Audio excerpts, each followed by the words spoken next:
Hey guys, welcome Let's to go. the reverse 1v1 with Vlhadus and obviously me, Llewd. We are going to be talking Ashes of Creation stuff. I have set up this little 1v1 simply because Vlhadus was very, very nice to bring me into the community and really kind of like integrate me with the Ashes of Creation community as a streamer, and I'm just super, super thankful. So I wanted to give him a chance to talk about himself and, not feel bad about that while he's a guest on my show. So, which is technically his show. He does the 1v1 stuff. So, Vlhadus, if you want to go ahead and start off with just introducing yourself. I know everybody here in the community probably already knows you, but maybe for anybody on YouTube that doesn't. Right. Well, again, Lloyd, I really appreciate it. So my name is Vlhadus. I am basically your resident copium inhaler. I wouldn't say dealer. I don't think I deal copium, but I definitely inhale the thing.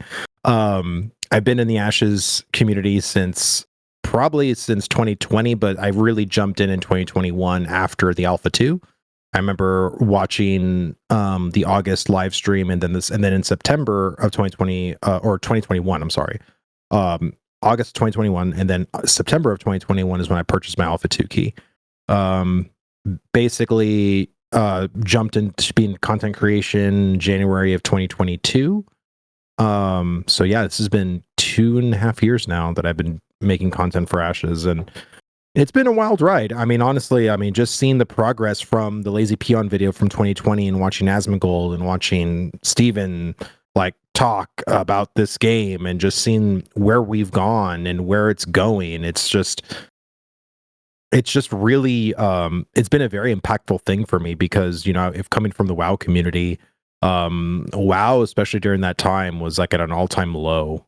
Especially in 2021, it was literally at all-time low. If you remember back what was happening then, Asmongold ended up trying Final Fantasy 14 July. Oh, I remember all that. Yeah. And there was also the sexual allegations scandal that happened at Blizzard, and so like being a WoW player in that time was just horrible. And so I bet. But I also knew like there was always something deep inside of me that I wasn't happy there. But it's like whenever you've been playing a game for as long as I had, it's hard to like really pry yourself from it without like another home that is probably going to be a better upgrade or just a better environment, right? And all the other MMOs, like Final Fantasy 14, I did play Final Fantasy 14. I really truly couldn't get into it. Like, did I love the story? Absolutely. Did I love the class? I was playing the ninja at the time, and I thought, hey, being a Naruto fan too, like I really dug the rotation. I dug the class design, but there was just something about the game that I couldn't stick with it. And every other game just didn't even catch my interest. Like Guild Wars 2, ESO, New World, Lost Ark, like none of those games. And so come to think that I literally would have to spend my time in a gaming community where the game doesn't even exist. and that's where I chose to go. But honestly, like I'm really glad I did. Yeah, I mean, it's honestly more active than what I ever thought it would have been. And it's actually been the environment that I wanted to have it, in the WoW community. So yeah, like I think coming over here and being in the Ashes space has really helped me mentally. But also like it's nice to get my creative juices going in a sense, because the last time I was creating content for YouTube was when I was making content for WoW back in like 2012. It was when Warlords of Draenor expansion was about to come out, and I was doing content on its beta. I remember it clearly. And so that was the last time I was a YouTuber. And so I never really thought I would become a YouTuber again, but yeah, here I am. So right. That's kind of my story in a nutshell. Yeah, I can relate with a lot of that. I played not very much MMOs for a majority of my life. Like when I was in elementary, I did like Tibia and RuneScape. And then I basically focused on soccer for a majority of that time. Like I had like little stints in like Halo 2, Halo 3 and all that stuff like that where I was pretty high ranked in that, but MMOs never really, hit for me until like I was like 19 is when my soccer career started to either make it or break it type of thing. And then at 21, I stopped playing soccer for good. And I've tried BDO, I've tried Final Fantasy. I've actually tried it again just to see what it was like. Mostly because of Warrior. He made me super envious of like him playing a game, and I was like, damn it, I have to play it. So I went ahead and bought it. Go ahead. Warrior is like the only real MMO player we have. Like, no one's played an MMO but Roar. Like, he's playing Taurus Land. He was playing like all these other MMOs like New World. And I kind of jest because I know Nice Gaming. Is there no one else? They've been playing ESO, New World, and stuff like that. But Roar is never afraid to try any kind of MMO. Because, and that's why I love talking to him. Like, we literally chat on a daily basis. I'll go into his Discord and we'll just chit chat about MMO design. We'll talk about, the Ashes stream. We'll talk about a system in Ashes and just, break it down. I mean, he has tons of knowledge. I mean, he's played every MMORPG, and probably some you don't even remember or never even heard of. He's played. So I really value his opinion. Yeah, we've got quite a bit of MMO lovers in our community, as Quirion is offended that he was not included in this WoW New World Terrace Land ESO type of hype, which I actually also did. I basically went in, and almost every single one of these MMOs, Guild Wars 2, BDO, I've hopped in, got my character to like level 30 or something like that, and then I'm like, I'm not gonna keep playing. Like, it's like a 1 day to 1 week stride where I just heavy grind the game, and I'm like, yeah, maybe not for me. And then I kind of drop the game forever. I do that for quite a lot of games, but I've never really felt a game that has gripped me quite as much as Ashes has, which is why I'm so excited. And even during the Alpha 1 testing where I was a part of, I degened that thing, man. I was literally playing there was I almost played for like 72 hours straight for the first 3 days of Alpha 1. Like, I had like maybe 2 hours of sleep in between, like getting up. I maxed the tank, the mage, and the cleric. Like, I degened Alpha 1 like no other. And it was a lot of fun. I mean, the first day was it like the server crashed a couple times and whatnot. So like we were waiting for like 2 to 4 hours at a time, waiting for the servers to come back up. But like, that's alpha. It's probably going to happen in Alpha 2. Also true.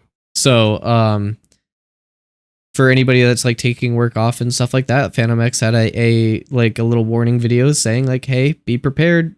You got to be a little bit cautious around these types of things. Like, there will be breaks in Alpha 2. This is not an early access game or whatever. So it is very, very important for the community to grasp that ahead of time. And I kind of want to be like, yo, it's not an early access game. I don't care what Narc or anybody else says. It's not an early access game. Okay. I know there's a lot of people that are playing it like that or want to play it like that, especially with the Alpha 2 keys being released, possibly. Just be wary of that. So that's kind of my forewarning. Right. But well, yeah, go ahead. Go ahead. No, go ahead. I was about to switch the subject, so if you're going to stay on it.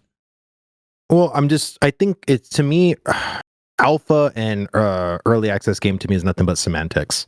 Because I mean, to me, an early access game is a preview, and that's what an alpha is in a nutshell, right? Like, I guess there's certain content creators that are willing to argue over semantics. I mean, heck, me and Jamie were arguing for a while over Vanguard because he doesn't like the grammatic thing of it, right? Like, it's okay, like Jamie's Vanguard wrong. is a group of people. It's like, it's a group of people. I'm like, but it sounds cool, dude. It's a cool name for a tank class. So, and again, I just think, in my opinion, I just don't want the name tank. Like, I would love Guardian, I would love Vanguard, I would love any other name. But I think, again, it's like more of a semantics argument. And I know, some of us in the Ashes community, right? Like, we want to give Intrepid like as much leeway as possible, but let's just be honest here. Like, this is the internet, man. I think Alpha 2 is going to be eviscerated in some circles that aren't the Ashes community. Absolutely. There's going to be a lot of content creators that are going to, really put Ashes, under the needle and critique every little minutia detail. And, and I'll be there reacting to it. I'll be there either trying to correct or trying for, that particular content creator to understand, like, well, this is still in alpha, we're still many years away from the finished product, you know what I mean? And so I think there's just going to be a lot of people that are going to look at Ashes and think, wow, this is a really cool game for it being in early access, like, as you say. And there's going to be a whole other people who are like, wow, this game it's not even a game. Like, what is this? Like, what are we trying to do here? And that's where we have to kind of educate those people into, well, this isn't a game to play. This is a game to test. Right. That's why you're paying for this access, to test the game. So. Yep. I totally agree. And it kind of leads me actually into the topic that I want to talk about, since the dev update was literally server meshing. So I just wanted to get your initial thoughts. Good, bad, like, how knowledgeable are you on like all the server infrastructure and stuff like that, if any at all? So I would say my knowledge on server meshing is a -4. I feel like, honestly, I think they did a great job presenting in that hour and 20 minutes in a way for even a layman like me who has no knowledge at all of server infrastructure and how complicated, because again, a lot of my friends that know server infrastructure really well, it's a very complicated thing to describe or to really like not get geeky in terminology while talking to someone who knows absolutely nothing about it. And I thought they did a very good job presenting it in a way that even myself could understand. Now, could I talk about it and educate upon it? Probably not, but I at least can describe it to people. And at the end of the day, this is what has been missing in MMORPGs. The fact is, we've been getting a lot of sharded and instanced MMOs because there hasn't been anyone. Well, yeah, sharded or instance or whatever. Sorry, I'm sorry. It's just because those companies don't want to innovate in any kind of new technology. They're just going to go with what they know, Old Faithful, and that's it, right? So that's why we've been getting World of Warcraft to like have like 47 different instances of the same area or whatever, right? And it doesn't feel like an MMO anymore. It feels so sequestered and secluded, and that's why I think they've also been trying to push this narrative of single player MMORPGs, because it's easier as far as development goes, right? It's easier to kind of just shard everything to hell and back, because then you can just have just only a couple of people and you can get your little comfy single player experience doing stuff. But I just think there's also a big majority of people that don't want that. They want an MMO to play with other people, not to feel like they're playing by themselves. They want to feel like they're playing by themselves. They can go play like Red Dead Redemption. They can go and play like Valheim, or some other kind of game like that, right? Almost there has to be some literally kind of a difference between it. MMO right now is just going towards like the single player route. Like even Lost Ark, like, oh yeah, they're planning on doing like single, like solo raids and solo dungeons, or well, not dungeons, literally solo raids for like those big bosses, like God, I forget his name, Vicus and all them, and all those like big raid bosses. And that's primarily because of something that I absolutely abhor, which is vertical progression in terms of gearing. Like when gearing is the sole focus of vertical progression, like it creates like the large gap between the top 1% and literally the rest of the player base, and you just get gatekept because it's just bad design. I would never fault the player for that, but a lot of these games are literally just like play solo, outgear the content, and then you can play it some more, or I give you a companion like in SWTOR, and you can like outgear, out level, and just solo all the content in the game, and you have a facade of a MMO like in the background. Right. So right. I think Ashes is quite literally the first ones that are really, really trying to hit this MMORPG in a very, very long time. Well, I think Ashes is doing a lot of things that MMOs haven't done in a long time, and I think that's what's going to give certain players kind of rubbing them the wrong way. Because I feel like, and I've said this before many times, we have been conditioned since like 2010 till now, so for about 14 years, in a more theme park, more convenienced experience than, let's say, from the MMOs from 2000 to 2009, right? So there's this element there that has been fostered in many different MMORPGs now. And so when that element is missing and the convenience isn't there, people are going to question it. Why is it not there? Why can't I have a bunch of vaults in this game? Why can't I buy a $60 instant boost? Why can't I skip the story? There's going to be a lot of people that aren't going to understand why Ashes is doing what they're doing. But I think there is a lot of people who will. And I think there's a huge amount of people that have been kind of like just kind of sleeping in the gaming community, or maybe even being cognizant of what's going on, but just haven't played an MMO because nothing has been catering to them. Again, you look at back in 2000 from 2009, a lot of the MMOs there's millions of players that love those kinds of hardcore MMOs. Mm-hmm. Now, the reason why you don't see those numbers now is because who wants to play like Star Wars Galaxies today? No one else is playing it, right? But I think the fact that there's a lot of, other MMOs that have like, very niche communities like Lord of the Rings Online, what is it? Even like Age of Conan and like just some of the older MMOs. Hell, even what was that MMO that came back? City of Heroes and Villains now has a dedicated server now. But again, if you take all those kinds of MMOs with those kind of hardcore principles and also an element that is also severely, promotionalized, which is pay to win, and then you take that aspect out of the game completely, which Ashes is doing, that's a huge attractive thing that most MMOs they can't say they don't have. World of Warcraft has the WoW token. Final Fantasy 14 is actually one of the only games that I can think of that truly doesn't have like a pay to win kind of end game component. They don't have any kind of a token where you can buy gold. Now, do they have a boost? Now, do they have a lot of pay convenience? Absolutely, they do. But again, this is the kind of day and age we live in, right? The fact is that there's just a lot of MMOs that have this amount of convenience and pay to win. So we can't steer from it because every game has it. But Ashes is wanting to come out with, will they have cosmetics? Yes. And I think that's going to be something that people will not like, but I think they'll forego that dislike because the main thing they don't like is pay to win. And that is something that Steven is completely against. Yeah. I mean, when I look at like the games nowadays, it is primarily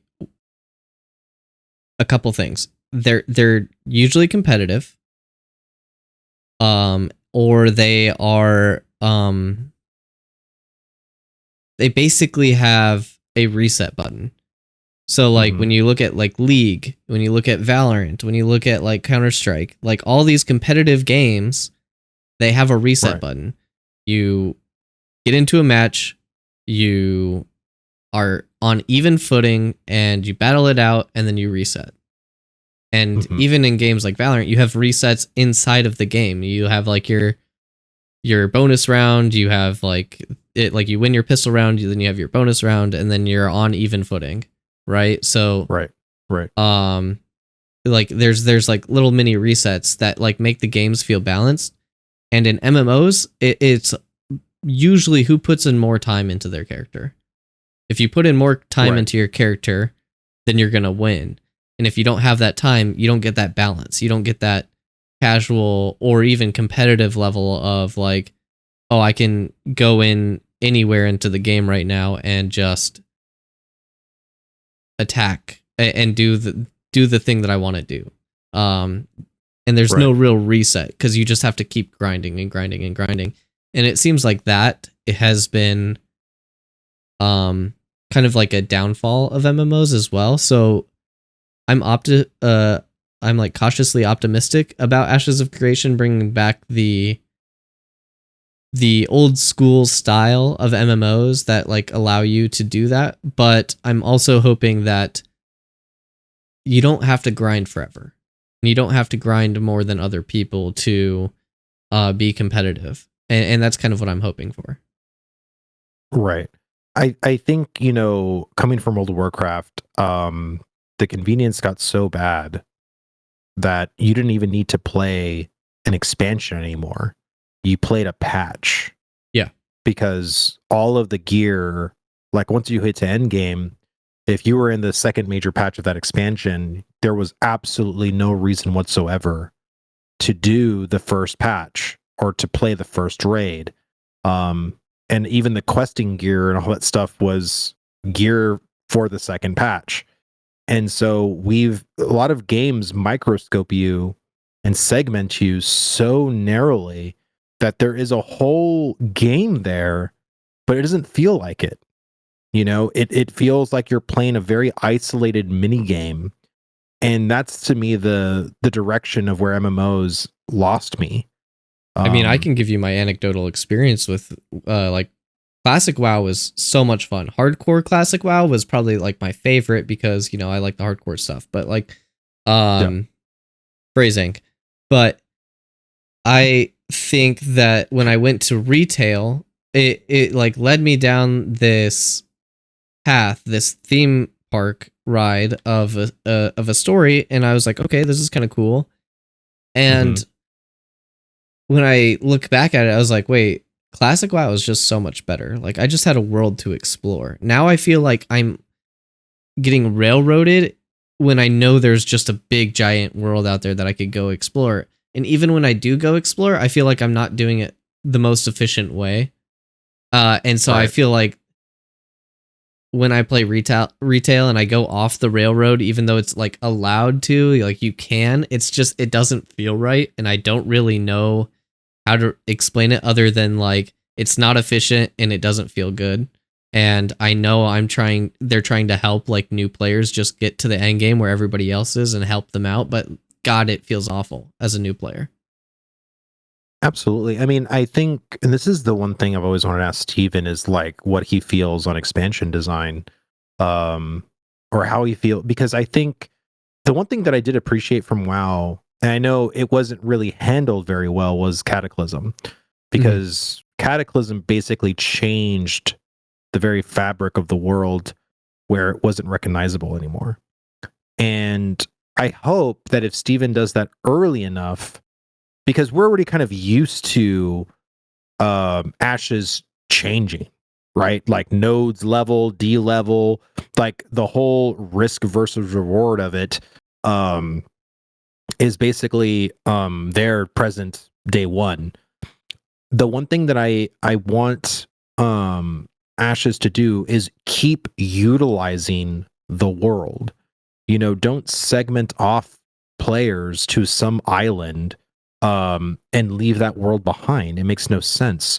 But I wouldn't mind if, like, let's say an evil villain came through the portal from Sanctus and started corrupting Vera, right? So kind of like Deathwing, right? Deathwing emerged. He started rampaging throughout Eastern Kingdoms and Kalimdor. That to me, and then we're basically trying to fight this foe on our turf, like in our homeland, and vanquish him, right?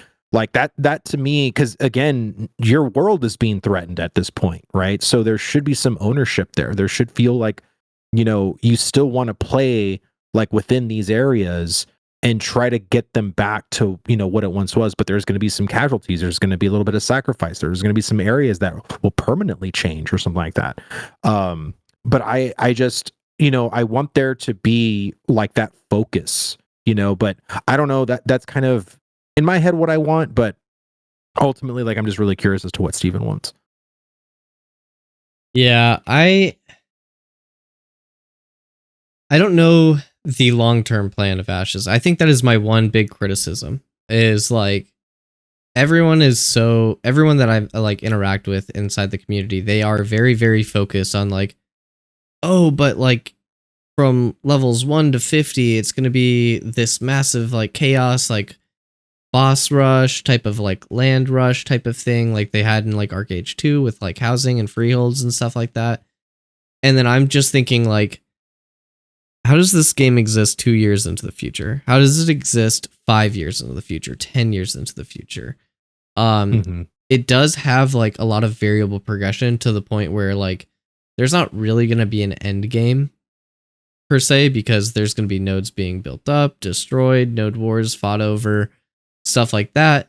But at some point you have to like think like, how does the world keep growing? How does it keep players interested outside of just doing the same systems over and over again, even though that there's no technical end game?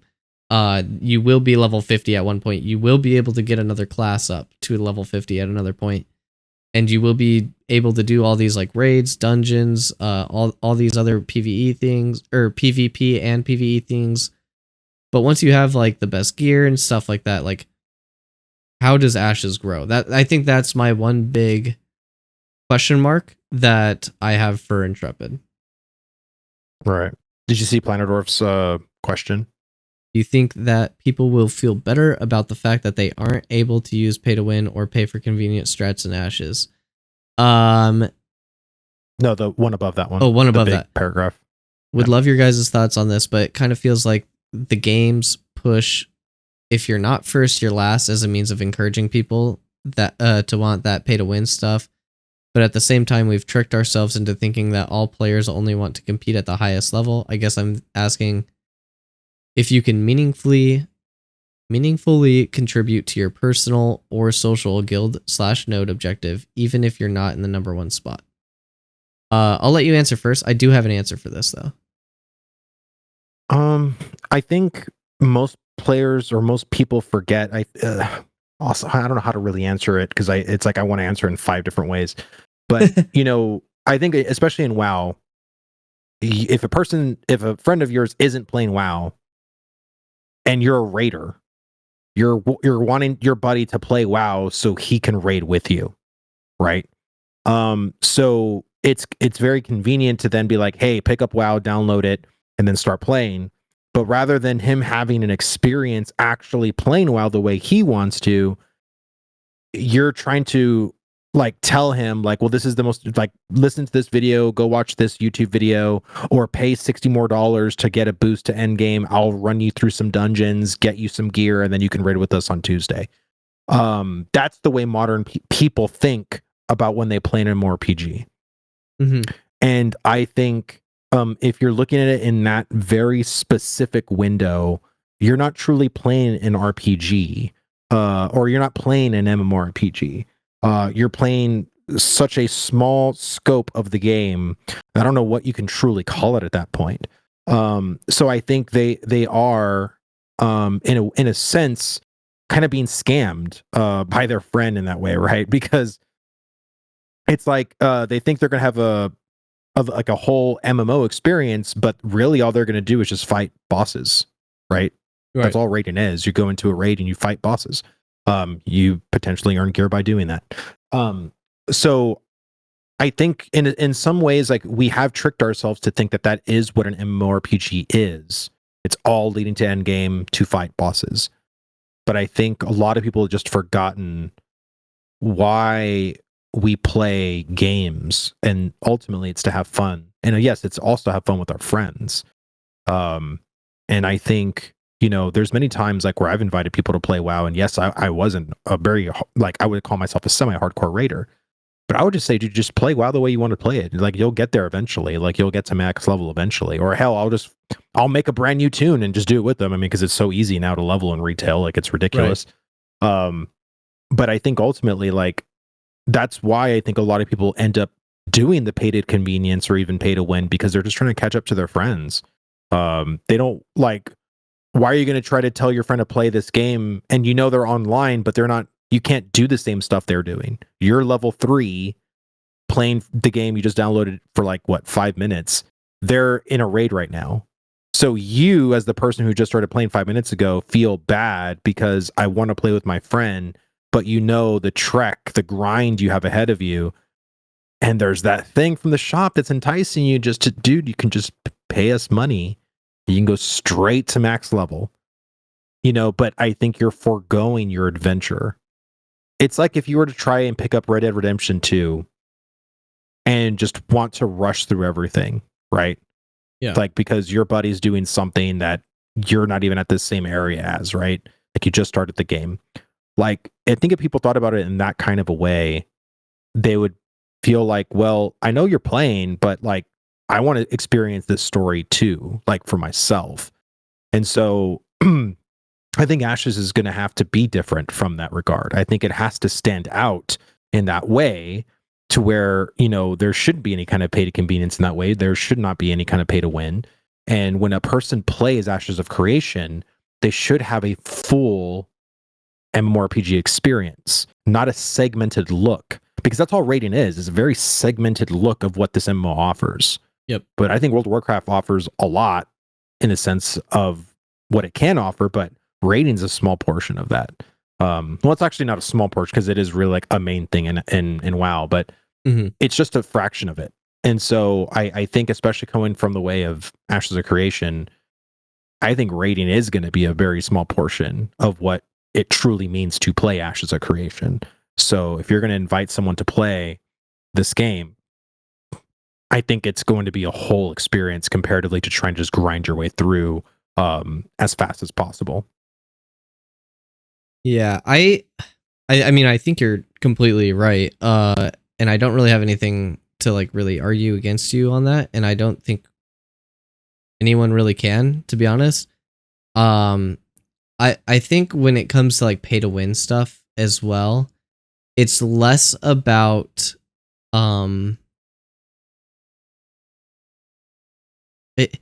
it's less about like the journey or just getting to the end too. A lot of the time it's because of RM tiers. You want to be strong in the game, so you buy the gold so that you can go ahead and get that item, or you get the thing that the shop won't allow you to, or something like that. Like RMTing is like the pay to win version of the game's not letting you pay to win.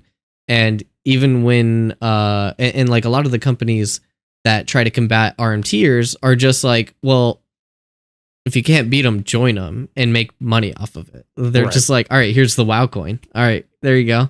And you're like, well, now I have to, because it's the most efficient way to like play with my friends, like what you're stating and stuff like that. So it's like, right. It's really hard. You're combating RM tiers.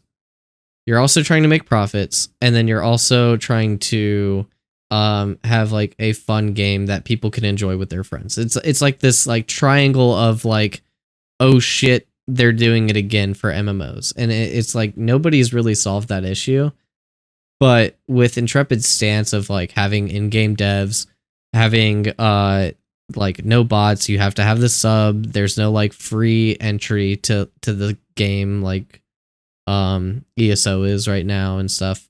Obviously there's a lot of things that you can buy premium, and it's almost necessary because it's the convenience that you're paying for like those subscriptions and whatnot. So yeah, it is a multi-layered issue that have so many buzzwords of just like pay to win, pay to convenience, you have your RM tiers, you have all these things. It's all a layer, and it's all probably like one problem. So have you played have you played a game, Llewd, or like any MMO that you can think of where the 1 to the level before max level felt like it wasn't wasted or a tutorial? Because I mean, I feel like a lot of MMOs thrive at endgame, and everything before that is just a waste of time to most people. Like it's not a fulfilling experience. It just feels like, wow, like thank God that's over with. Now I'm max level and the game is opened up to me. Like in your experience, like have you played any MMOs that felt like your leveling experience felt meaningful? I mean, yeah, RuneScape. I got my cape, dude. I got level 99. Got my cape. I'm shiny. There's that. Tibia really had no end game. It was just like, I'm going to go in and just keep killing stronger and stronger monsters until I am literally the highest level in the realm. And there were people that were like level 400 way back when. Now it's super easy to get level 400, but like way back when 400 was like, this guy no lifed for years to get that level. And then and that's with people having like XP loss and skill loss and all that stuff and full item drop loot. So I mean, people are not afraid to grind, and I think what makes the second to like last level difficult is like you're just almost there. You're just and the entire game is built around end game. When I think about like Lost Ark, you hit level 50 and they make the road from level 1 to 50 extremely easy because they know their entire game's end game content, right? Right. So like you hit level 50 and that's when your game starts. You have like level 1 through level 50 to learn your character, kind of like getting ingrained in the story, and then you start playing the game. And I kind of liked that, to be honest, because like they knew what their game was. That was their design intention. So as long as like you have that intention and that like wherewithal of like what my game is, I think you can make it work. As long as you know how to make it work past that, which is, you know, my super big hate boner on basically vertical progression on gearing, where I have item level 306 because I hit level 50, and everybody else is at 1612 doing the last dungeon raid, and I literally can't do the raids before because everybody's progressed past my point, and literally nobody wants to help me. So it's like I'm just kind of stuck, and now I have to do chaos dungeons, and now the game developers have to find ways to help me out and boost me up so that I can play with other players. Like, that doesn't feel good either, but you know, it is the way it is.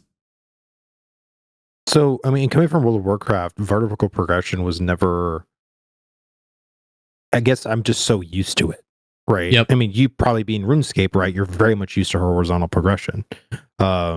So what kind of made me upset, and this is something I do agree with Asmongold about, is the fact that what they started to do was they started to make you play the patch, not the expansion. So anytime a raid was out, right, they because again, Lost Ark did have that problem. Like, oh, you're in tier 1 gear, bro, we're like on tier 4. Like, what are you doing? So basically in WoW, the dev's answer was to, well, let's not give them access to all the raids and make them go like, oh, well, you have to complete this raid to get this piece of gear to then go into this next raid, and then you get that gear, and you're getting this incremental level boost. Because again, technology has caught up so vast now in a certain sense, where I think you can actually like legit do that in a sense. Like you can actually give them an entire like 4 raids like back to back, and you're not going to just make them do one raid. You can like make them actually earn each raid, right? And if there was some kind of like, well, you can't do the 3rd raid if you haven't completed the 1st and 2nd raid. And that's just the way it works, right? So if you were ahead of everybody, then that's how you start. But if your guild just got into the game or whatever, well, y'all are going to start the 1st raid, right? So I think it kind of, the game has to understand, like, first of all, like how deep in vertical progression they want to go. How far do they want to go with horizontal progression? Because I've heard each argument, right? I've heard, you know, the argument for horizontal, I've heard the argument for vertical. Me personally, I want there to be a good mix of both. And I think actually Ashes can thrive with having both.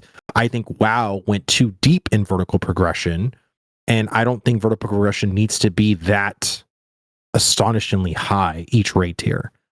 So yeah, I mean, like when you're talking about like WoW, it's like you play the next expansion, you play like You're going Right. for like the horizontal progression is literally you're just playing the next expansion, you finish the storyline, you get to the next max level, and then your item level during those raids go from like 500 to 600, 600 to 700, and you just start out gearing way past other raids just because the vertical gearing is so loose. And I don't Right. think gearing, like getting better gear, is a very, very big part of MMOs. I do not want to get rid of that. I think having gearing is very, very important to like make you feel like you're getting stronger, make the player feel like they're doing better. I just want it to be very, very tight in the power scaling, because you have things like PvP caravans, you have things like node wars, you have things like the castle sieges, you have PvX world bosses. You have all these things that you're going to be interacting with like lower level characters and like some that are like higher level characters, or everybody's at like level 50 and they're capped or soft capped or whatever. Right. And so like if you just give people better and better gear, even if you're both level 50, there's going to be a huge level discrepancy in terms of like item scaling. And that's something that you can't have with the amount of systems that are in Ashes of Creation. So just curious then, well, how do you feel about professions and crafted gear, especially not being BOP, like buying on picked up or buying and equipped? I think how do you feel that stuff? Okay. So because you like that, in my opinion, I think it's a great thing too. I think what's truly going to happen is, and what I hope happens is that I hope questing gear in Ashes of Creation is bind on picked up. So it's soulbound to you. You can't trade it to anybody. And I want, whether it's green gear, blue gear, purple gear that is earned through questing, to feel less than compared to crafted. Meaning, if you have, let me make a simple example. So you have like strength, stamina, and critical strike. So on this green piece of gear you got from a quest, you have strength, stamina, and one stat of critical strike. But in a crafted green piece, you actually would, and let's say it's the same item level, so let's bring item level into it. Yep. You actually get more strength, more stamina, and 2 stat lines. You get like critical strike and you get haste, even though it's the same green piece. Like that's in my way of incentivizing crafted gear over the quest gear, and it actually makes you look forward to crafting even a similar like item, because well, a crafted green is better than a quest green. Yep. But if a person doesn't have a crafting profession, they need to still gear, right? They need to be able to still do the story chapter arcs. They need to be able to still get stuff, but it's not the best stuff.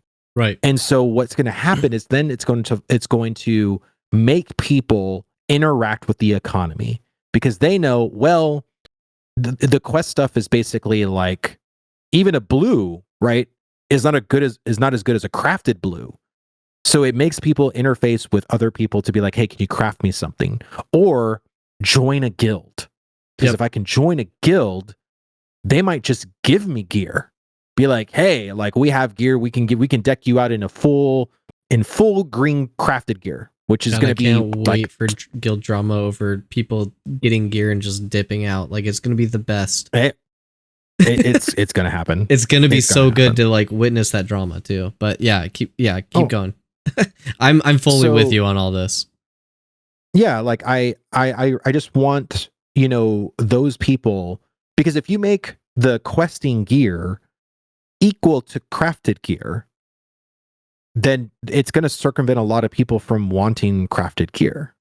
Yep. And if you really truly are going to make a statement of crafters are going to make the best shit, then make that known.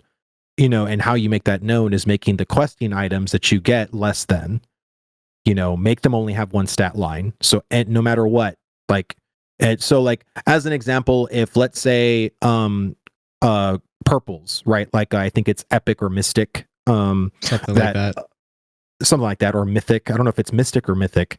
But let's say like those have 3 stat lines, and let's say you get like a purple questing gear. Well, the purple questing gear, in my opinion, should only come with 2 stat lines. So you probably have like green and blue with only 1 stat line, and then you're going to get a questing purple. It has 2 quest lines, but the crafted one has 4. Yep. Right. So it's like it's that kind of a thing, right? So no matter what, even if you didn't rely on anybody, you still are way less powerful compared to someone who is buying crafted gear, because that's where the power truly lies. Is like you're going to have to be able to like earn money, buy this gear.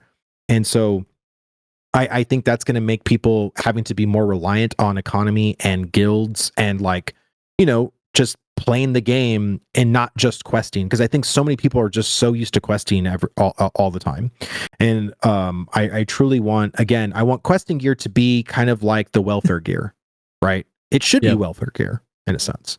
It's like, okay, if you can't find that piece, like you're trying to basically get someone to craft you, let's say, some pants, but golly, you're still wearing your questing pants because you just can't find someone with the pants, or you don't have the materials yet to have those pants be crafted for you.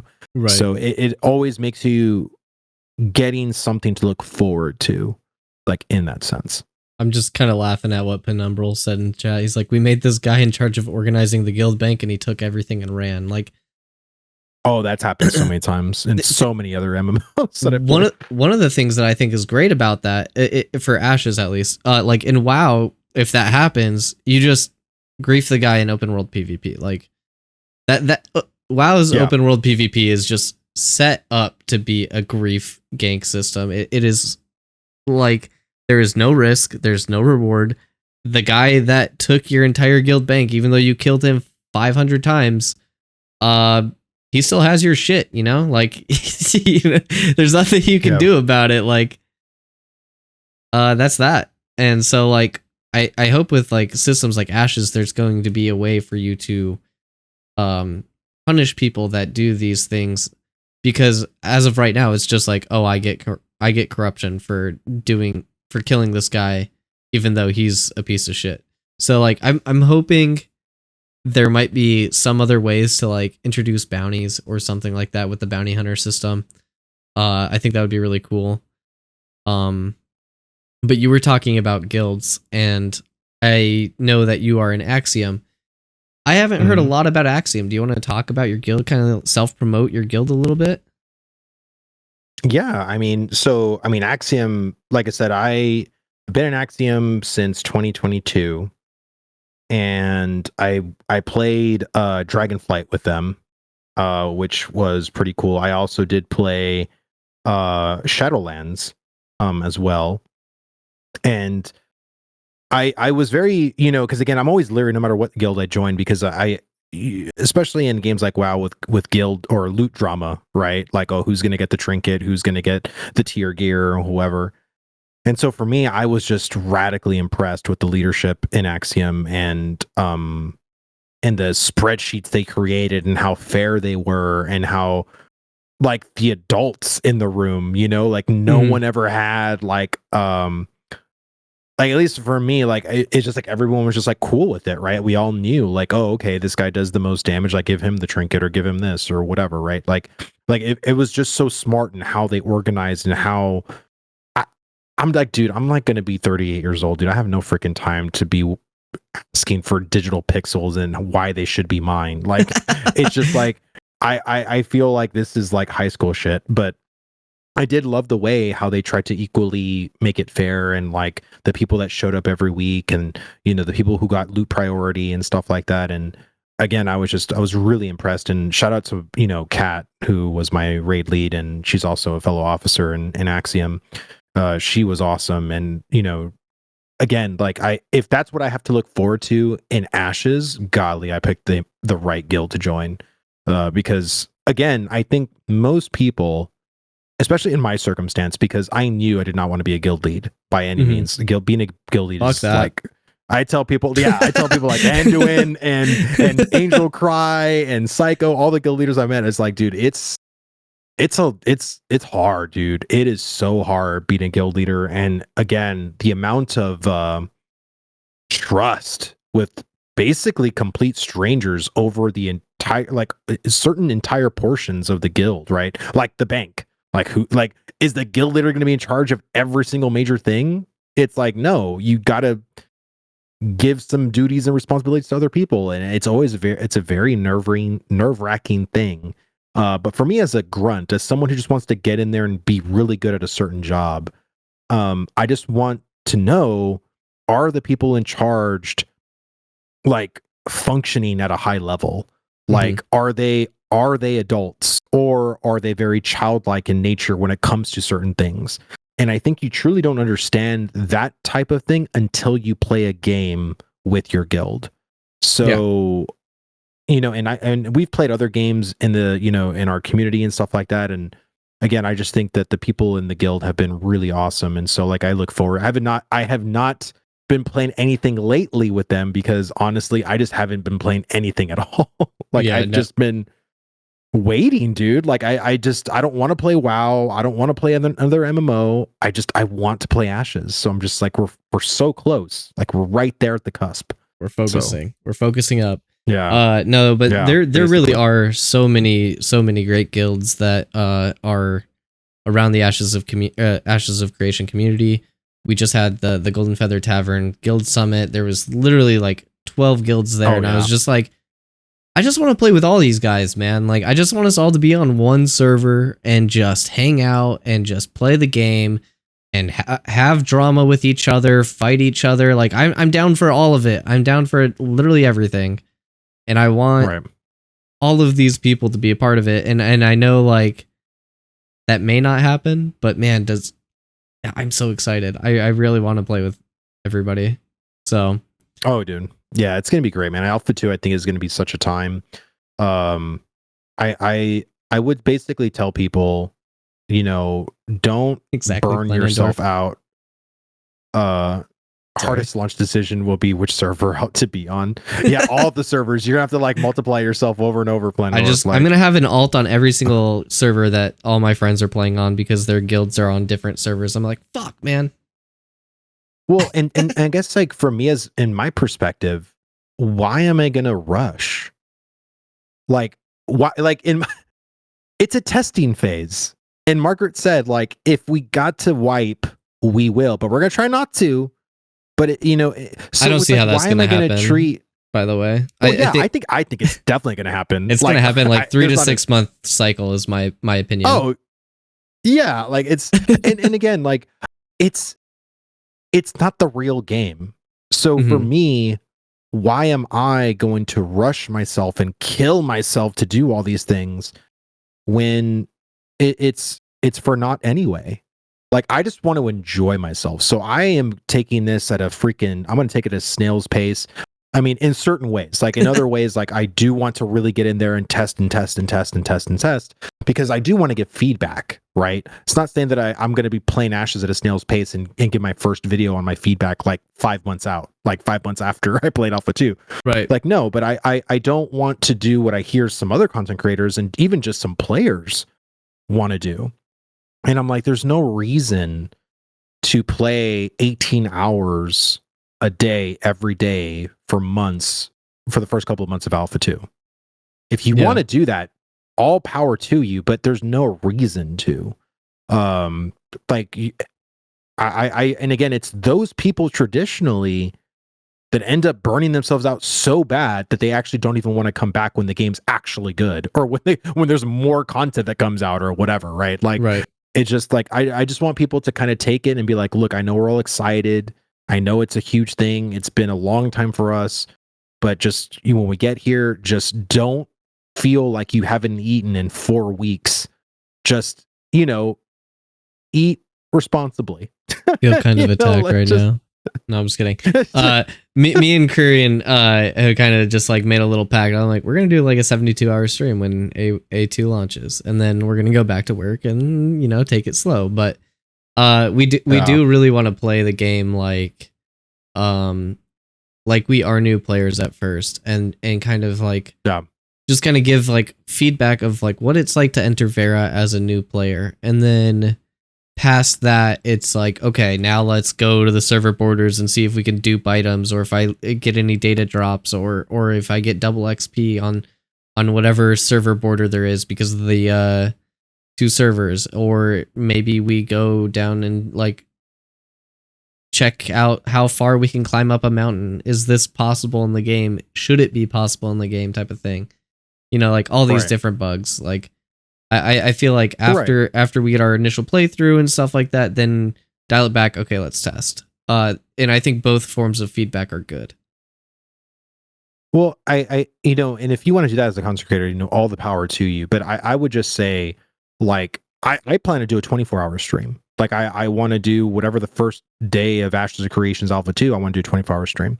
But there's gonna be days where I'm gonna take the day off. There's gonna be days I'm not gonna stream. Oh, absolutely. There's gonna be days, I'm if I do stream, I only stream for a couple of hours. I'm not gonna have like an 8-hour stream day every single day. Like, it just depends. Like, in my mind, I just want to play in moderation because I have other things. I'm not a 20-year-old with no responsibilities. Like, I have things I got to do, but I think what I'm afraid of is people taking Alpha 2 way too seriously in the beginning, because again, you're going to be running a race that is going to be, in my opinion, like 3,000 miles long.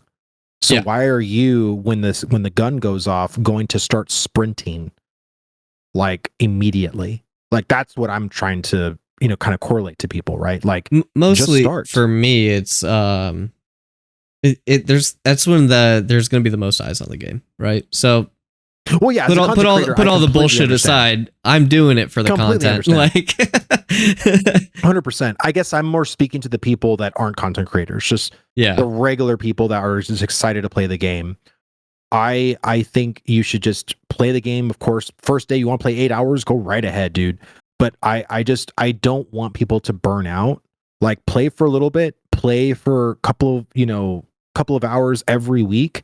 But I think honestly, like, after the first month of Ashes, once we get into the end of October, you're gonna start seeing people and be like, yeah, there's just nothing to do in Ashes right now.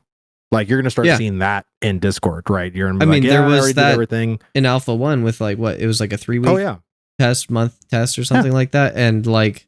Yeah. It got to a point where we were all level 15. I had level 15 on all 3 characters, and I was just grinding fish oil for the new mats and stuff, the new blueprints and whatnot. Right. So it's like there wasn't much, and then also New World launch, so there wasn't that much of like a population on the server, and PvP was enabled after that, and people dipped out. So like for the most part, like we will hit those breaks in those things, but I still think after the initial launch or whatever, I'm going to play it and test it as casually as I can because of burnout. Burnout is like legit the curse of like anything happening. So it's just like, if you burn yourself out, you run yourself ragged, it's not good for one, the health of the game, or for your own health.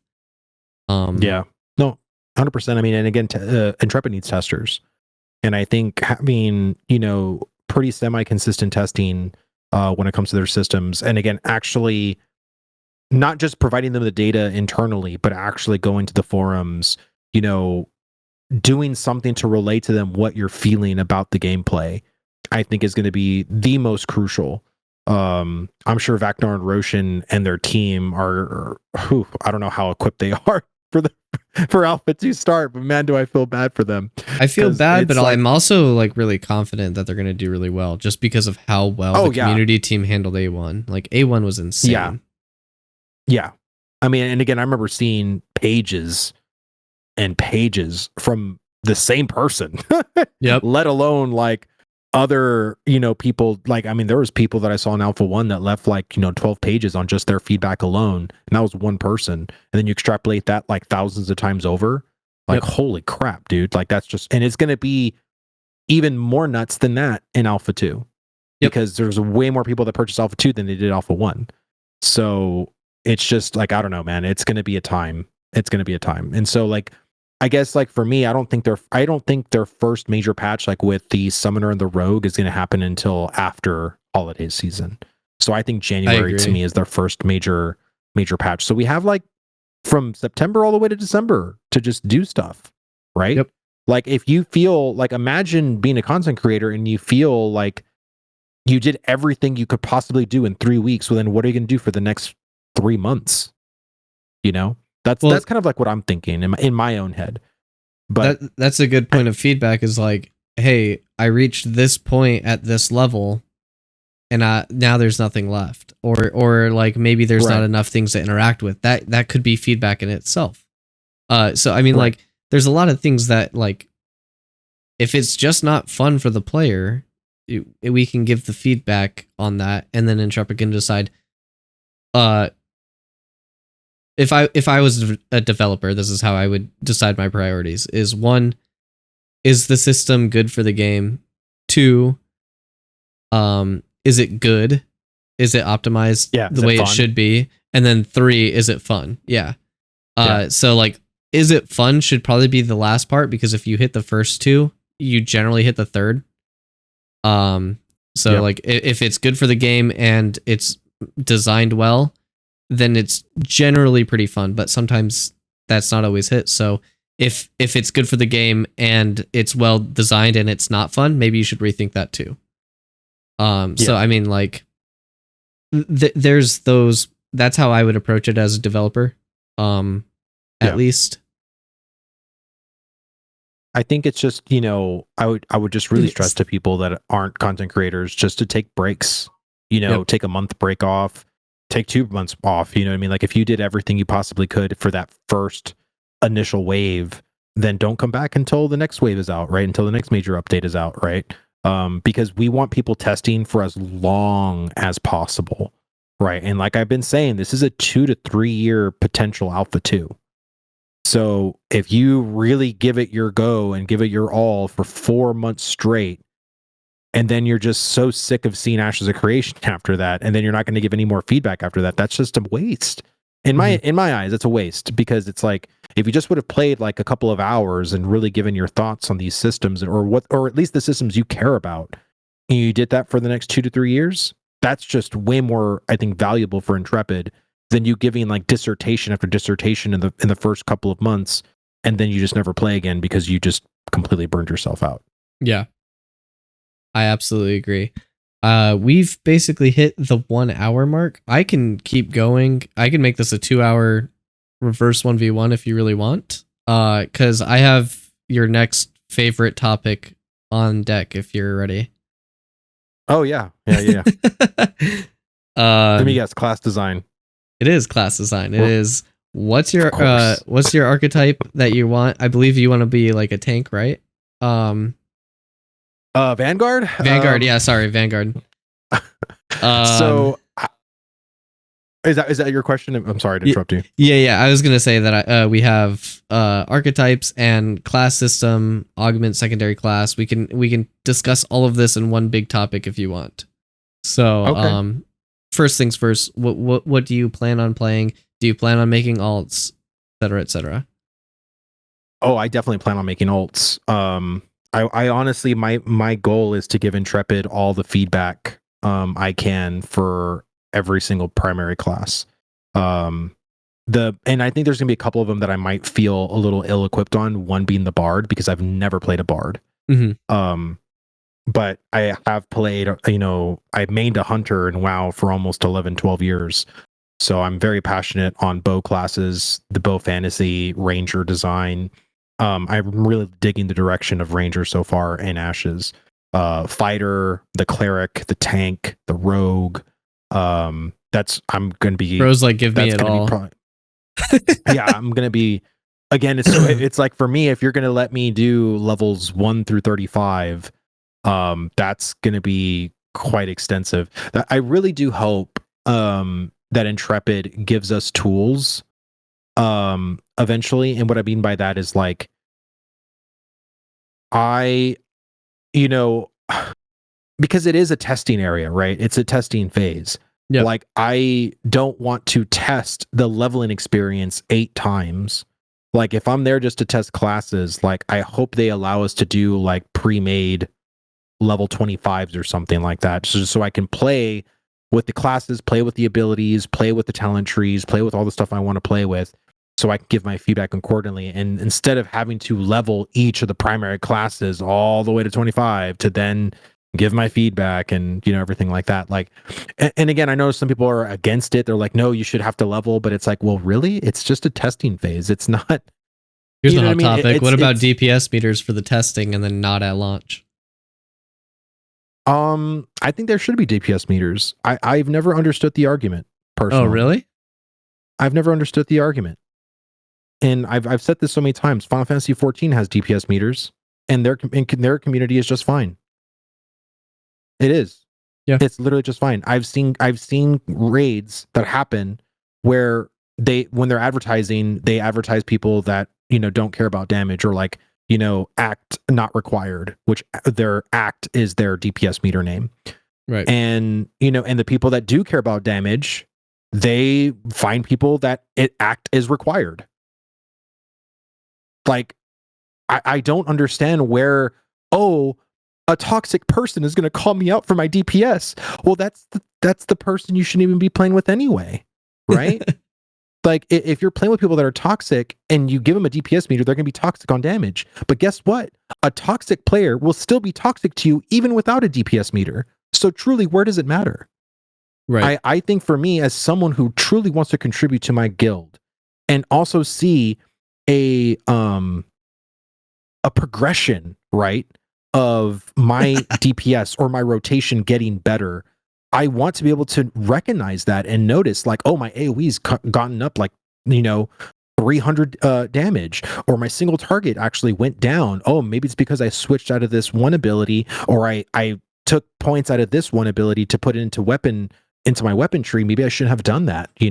Like, I love being very analytical with numbers, but if you're going to try to stress to me that, damage meters is going to produce a toxic environment, no, it won't. No, it won't. Because if you're running with people that don't care about damage, you're never going to experience that toxicity. It's the people, again, in world. To me, it's like a WoW brain in that sense, because you want to complete the raid, so you're foregoing your fun to be with people that will complete the raid for you. But those people will call you out.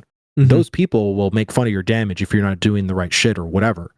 But your goal was to complete the raid, right? Not to have fun. So again, that's where being in a guild matters.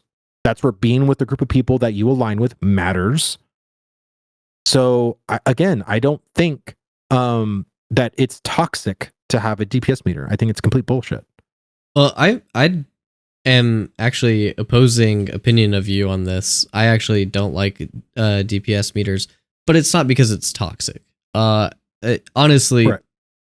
Regardless of what anything happens in the game, there's going to be toxicity. Like, no doubt about it. It's just, there's going to be toxicity. There's going to be shitty people. It's going to happen. That's not what I'm really worried about. When I look at DPS meters, I think about, like, I don't like looking at a calculator while I'm playing a game. It just doesn't feel good to me, where, like, I have to hit X number while I'm doing these certain things. And there's so many things that could, fuck up a DPS meter reading. That's like, okay, this boss did this mechanic, so I literally couldn't hit, and I had to wait for my burst rotation on this frame, or this set of moves or whatever. And like, the DPS meter will not always give you straight facts. It'll just give you like false facts. Kind of like, oh, you had floor DPS. It's like, well, yeah, I had floor DPS because he got enraged and was aggroed on this area and did this mechanic at this time. So yeah, I couldn't put out DPS because I was dodging mechanics. So like, there's these things that happen. And then there's also the fact that, like, I play League of Legends quite a lot, and there's no real DPS meter.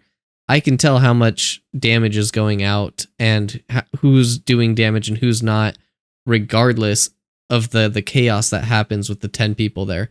I know, like, in MMOs and like Ashes, there's going to be more than 10 people. There's going to be like 40. Sometimes there's 80 or something like that. But you still generally have like a squad lead of like your 8 people. So you're going to be watching your squad on your guild, and you're going to go back and look at them and be like, hey, why weren't you attacking in this mechanic or during this mechanic? Or why were you over here and not, and like, why were you mispositioned? Why are you not next to the healer? Why does the healer have to go out to you, etc.? Like, these are all positional things that can naturally happen without DPS meters anyways. So I just want to say something Kyrian mentioned to me. He said DPS meters and things like Worldcraft locks prevent other players from experience content and learning. Guilds that complete the content don't invite those that haven't completed the content, nor will give the time to teach or help another player progress. I completely disagree with this. Even in World of Warcraft, but also Final Fantasy 14, there's many guilds that take people with absolutely no experience whatsoever and also don't require an act meter.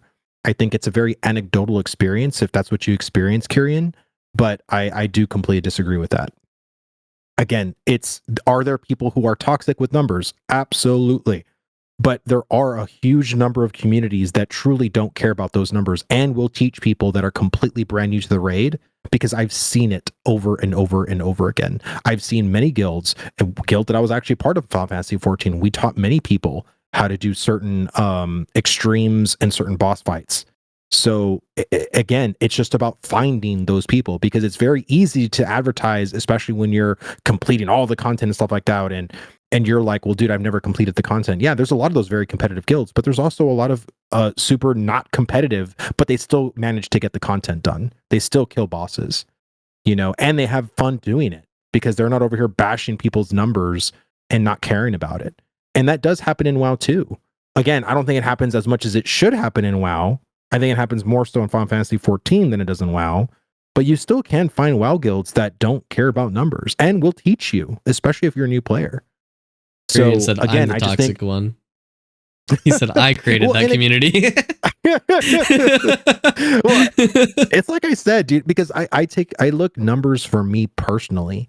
And again, I think you can also do especially if Intrepid comes out with their own damage meter, you can make it to where your damage only shows up. They can make a very custom damage meter to where if you're in a whole raid, you don't get to see anyone else's damage. You only get to see your own. Now, if you want to be in a toxic guild or in a toxic environment where there's like, you link me your DPS meter, I want to see how much damage you did to this boss. If you don't want to be in that kind of environment, then it's time to find a new guild, right? But I think the damage, especially for a person who's very competitive, at least towards themselves, and again, I am competitive towards other players too, don't get me wrong. Mm-hmm. But I also like seeing where my mathematical strategies align when I look at my talent tree and the decisions I made for this boss fight. Did they pay off? And you mean to tell me that I'm going to have to calculate all of that manually in some way, or in a way where just like, well, don't even calculate it, just push buttons and have fun doing that? Yeah. That doesn't compute for a lot of competitive people. I'm sorry. And that doesn't help people that actually want to improve, because where do you even start that conversation if you have nothing to nothing to go over with them? I could probably maybe be like okay with the self DPS meter. I think that makes a lot of sense. But you also made me think about something that I don't think we covered when we were talking about Kleinendorf's question, was like, what do you think about like the feedback from the top players? Like, if you're not first, you're last type of mentality. When you're like talking about the competitiveness, like people that are like talking about like DPS meters and stuff like that.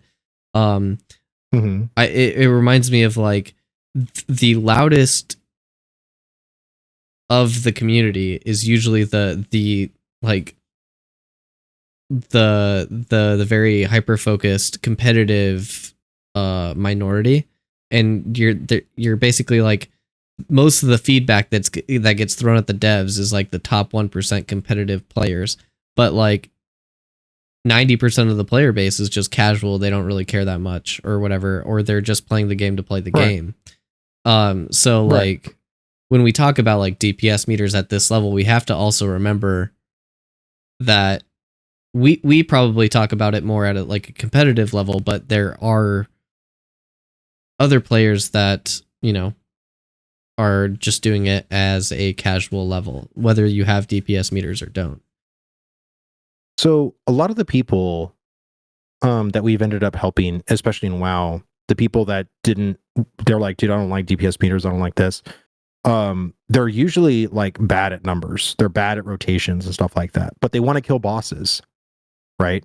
Mhm. And so we always talk about risk versus reward in Ashes, right? We always talk about like, well, if you're not good enough to do something, then you shouldn't be able to complete it.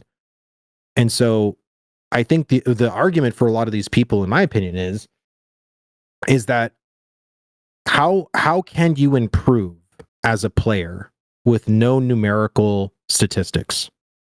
And in some ways, if you're just going to tell a person to just like, oh, well, you don't have this ability, just spam that ability more and you'll do more damage. Like, if that's the kind of game Ashes is going to be in the sense of like simplicity, like, I personally don't think that's the way Ashes is going to be myself.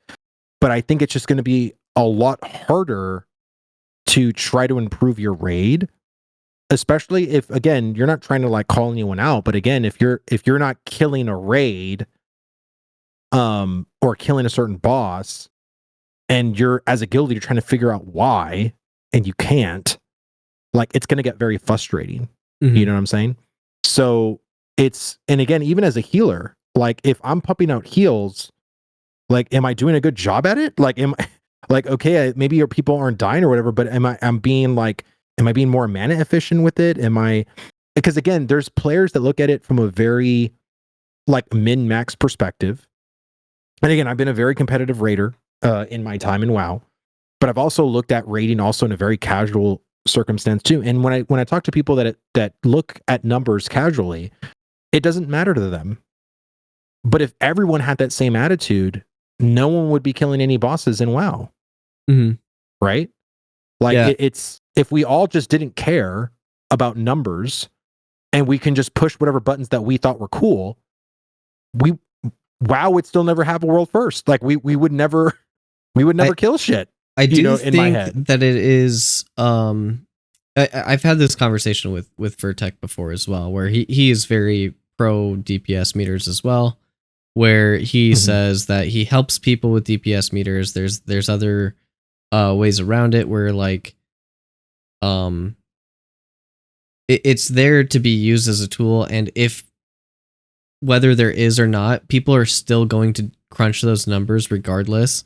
It's just the gap widens. It makes like the better players better, and if you have DPS meters, it just makes the lower players a bit more mediocre. So like it depends on like what section of the demographic that you're really targeting.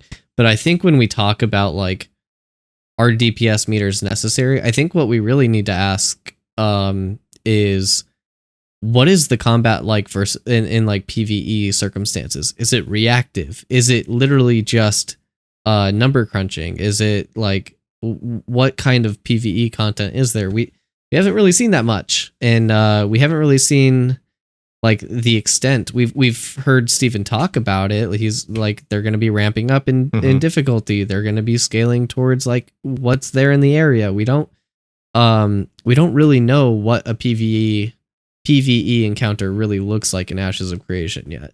I mean, we've seen Tumok, Right. but that was like a really low level world boss and was relatively easy. So I mean, there's a lot of things that we're missing this information to give feedback on a critical system, I think. So I think when we have that information, we'll be able to give better feedback on like, is it necessary or not? True.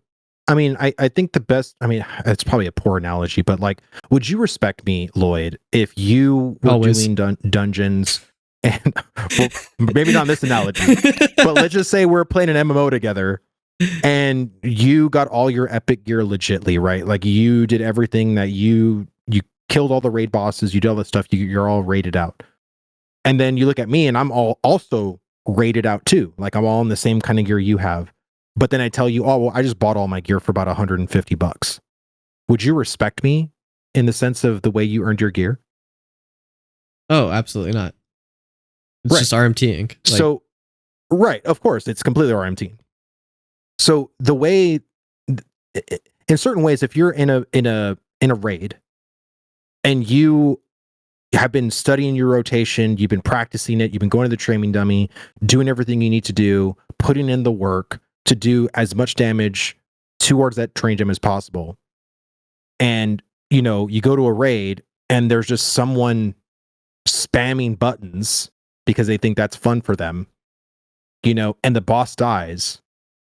If you had a damage meter, you would realize that you're actually, let's say, second on the damage meter. They're dead last behind the tanks. Mhm. Would you feel good with them getting the gear ahead of you? Just curious.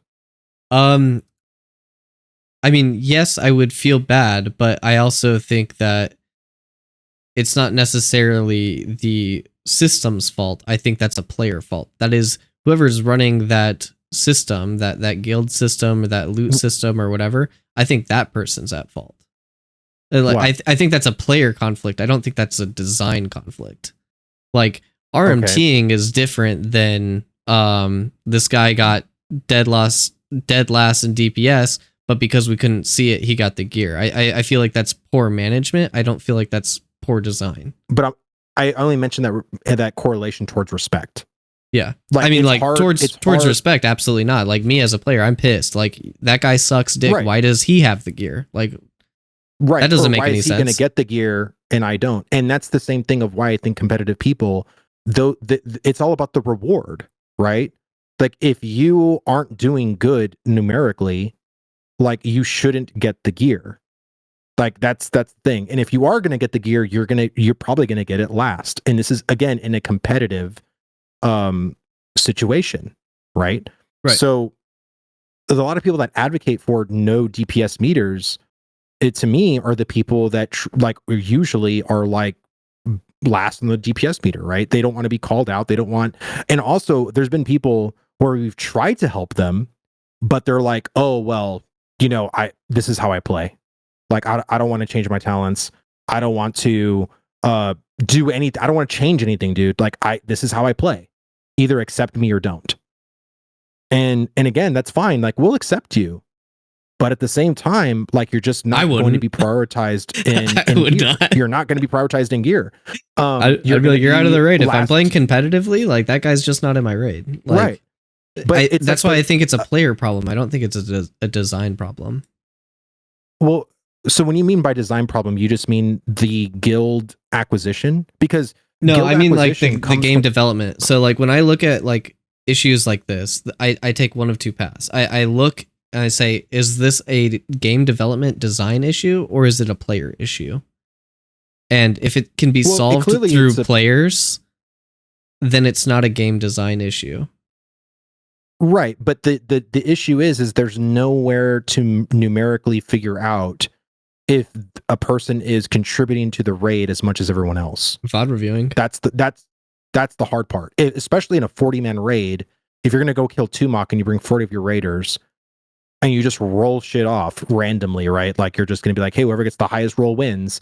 Like, a lot of people don't like that, so a lot of people are gonna do Master Looter. But who's gonna get prioritized in Master Looter? In a game where you have no DPS meter, you're probably going to prioritize the people who are officers, people that log in more often or whatever. But even if you are an officer, or even if you do log in every single time raid involves, if there was a DPS meter and you find out that they did hardly any kind of damage. I don't know. It sounds like there's a lot of player friction going on in a game that really heavily depends on player friction. Sounds good to me. That's what I mean, right? It's one of those things that I think if you're a 4-player friction, then you wouldn't mind DPS meters. In my mind. I personally don't care about solo DPS meters, but when you do it to the whole party, I think it's kind of whack. But like, that's just because. But it's a competitive friction environment, Llewd, like you said. Yeah, I mean, like, I'm fine with like personal DPS meters, but at the same time, it's going, if you're at the very highest level of competitiveness, that those numbers are still going to be crunched. They're still going to end up, and the same situation is still going to happen. So like, it's just harder to get to the end toxicity, but it will still happen, regardless. And I think having more friction to get to that point is better. But at the same time, this is also me just being kind of greedy, where I'm like, I don't want to have a calculator that I'm looking at the entire raid at the same time. So, I mean, that's also me just being, a little greedy on that. That's my bias as well. So I completely get you. And like I said, for me, I am not that person that's going to call someone out. But also, when I can look at your look at your rotation, like again, and the reason why I can look at your rotation is because I know from my DPS meter by doing my rotation a certain way. So if like I'm a warlock, or if I'm a affliction warlock, a demonology warlock, a destruction warlock, because that's what I mained in WoW before I quit. I know those rotations. I know what to do. And then I can go and probably look at your Discord. You can share your screen and I can look at it. But if I don't know what the hell I'm doing, because I have no DPS meter to really gauge anything, how can I teach someone to get better? Again, how do I even know if they're even worse or good or a great player or worse player? Like, I think that's part of the journey. I honestly think that's just part of the journey. But I feel like in certain ways, I think competitive players are going to get frustrated by that. Oh, absolutely. Like absolutely. It's going to be frustrating to not know how good of a job you're doing, Ashes how good of a job you're mitigating be... damage. Sorry, go ahead. No, I'm just saying, like, as far as like tank, healer, and DPS. Yeah, no, I was going to say, like, Ashes of Creation is going to be a really frustrating game. Like, no sugarcoating whatsoever. There are going to be people pissed about, like, random ganks. There's going to be people pissed about PvP caravans. There's going to be people pissed about, like, oh, my node got sieged and I was on vacation and now I don't have my freehold. There's going to be a lot of frustrations in the game. Reddit for Ashes of Creation is going to be the worst place to go out of all communities. It's the best place, dude. It's going to be one of the worst places to go, but it is going to be one of the funnest games.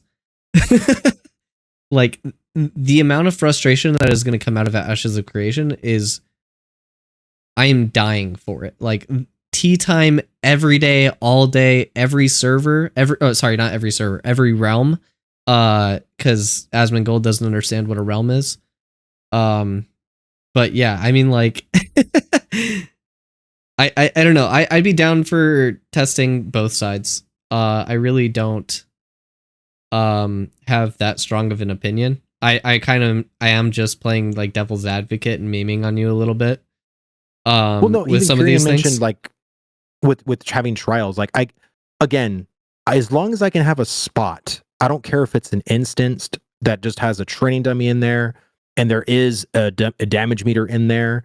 I don't care. Like, there's just, for me, as someone who truly wants to do the best they can for their guild and for myself, like, it just, having a DPS meter just helps me. Like, it helps me analyze, okay, this is what, having this ability in my rotation actually does me more damage in single target. But if I put more points into it, it actually does less damage because now I have to take them out of my weapon skill. Like, I love balancing that in a sense. And so for me, if I can do my research, like, inside my trial or whatever, I'll be good. Like, I will be good. I don't need the damage meter, like, when I'm at the raid or doing PvP. As long as I can put it in my Excel spreadsheet, you know, like, as long as I can just go somewhere in the game and figure it, and if I can spend a couple of hours there and truly find out what my rotation is at the highest level, what a good burst rotation looks like, what my opener should look like, what my sustain should look like.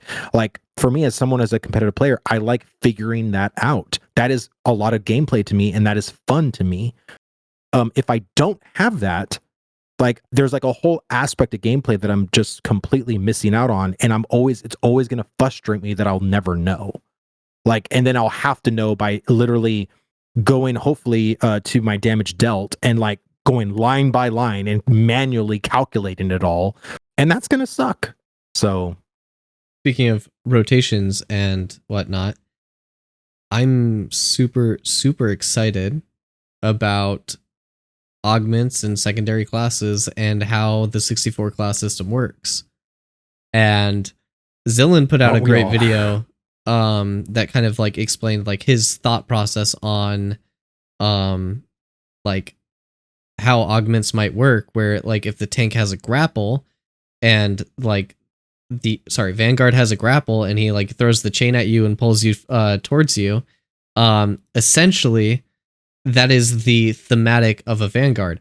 But if you are a summoner, you summon a bear, which is and you throw, and like the bear is summoned and throws the player at you and has the same effect, has the same everything, but the thematic changes. I love that idea. Like, the core concept of the ability doesn't have to change, but as long as it looks thematically different, I am totally on board for that. This is such a subject for me. And it's I know hard. that's why I wanted to go on it with you. You're just wanting to test me. This was one of my I was like, I have to put this last because I know we could just keep going on forever. So like there has to be like a cutoff at this point, but like at some point, but we have to get it in. It's hard for me because we haven't seen it. Right. And all of the examples we've heard, they don't sound enough. And so it's hard because I want to withhold judgment or reserve judgment until I see it for myself and see how much augments are truly going to change certain class abilities. So let me frame it this way. How would you want the system to be? Like, regardless of what Intrepid is doing, how would you want the system to act? The augment system? Augment secondary classes. Like when you enter your Vanguard class type and you become the Juggernaut, like what is like that ideal? Like how do you want your abilities to change, evolve? Do you want new abilities? Like what in the skill, like how in the skill tree do you want it? Like if nothing from Intrepid was shown on this, what would be your ideal version of it be? Like truly changing the abilities to have like we mentioned Juggernaut, right? So we always like to mention the charge, right?